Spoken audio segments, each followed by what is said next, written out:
Engathi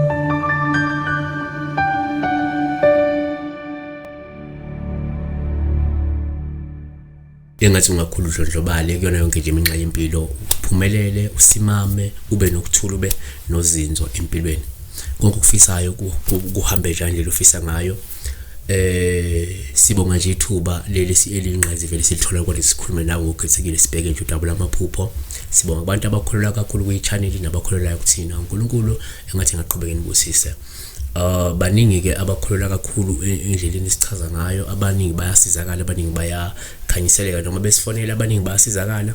Abanye futhi baye baze bephuphe nokuphupha kuyithini soke sibasiza ngento ezithile. So okuyinto enhle kakhulu. uNkulunkulu engathi ngaqhubeka nibusise. Sinabantu njengamanje abayi-8 abangama-member le channel. Siyacela ukuthi kube yenye yamalunga ale channel ukwazi ukunikela ngemali engango-8 rand. Abantu abawu-8 ngamanje, abantu abayimisele nabayinikela ukuthi i-channel ikhule, base bethatha isinqumo sokuthi babe ngamalunga le channel at least ngalo 9 rand abofaka ngenyanga, kukhona umehluko ongawenza. So siyacela nawe ube yilunga lawo ke le channel.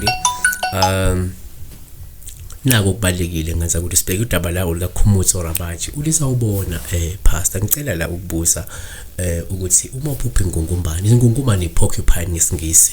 So uma uphupha ingungumbane kuwuphawu oluhle ngokwesinto, ngoba lona livama ukubika isimo senhlanhla nanezinto ezinhle ezizayo osuku uzosithola, kodwa izobe zihambisana nani nezinselelo, izobe sihambisana nezingqinamba ezithile mhlawumbe ezincane empilweni, yabona.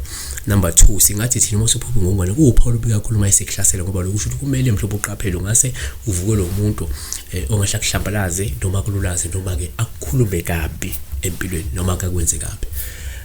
3, kuyenzeka futhi uma uphupha ingungumbane kube uphawu lobuma ekuhlasela osuke lusho ukuthi kumele uqaphele, ungase mhlawumbe uvuke lo muntu ozokukhaphela futhi ozokulimaza uma ungamqaphile noma uma ungaqaphile wena. Sivala ngako ukuthi uthi uma uphupha ingungumbane sihlale njengophawu lusho ihlaselwa, kepha ikwazi ukuzivikela nokunqoba, ngoba lokho kusho ukuthi wena sukungeke suke zingeke zikwazi ukukhaphela nokukwehlula izitha zakho. Kusho ukuthi ingungumbane kulesi simo ngamela wena ukuthi umuntu ovikelekile nonazo indlela zokuzivikela nokunqoba izitha esuke zifuna ukwenza ukwehlulekisa nokukulimaza empilweni.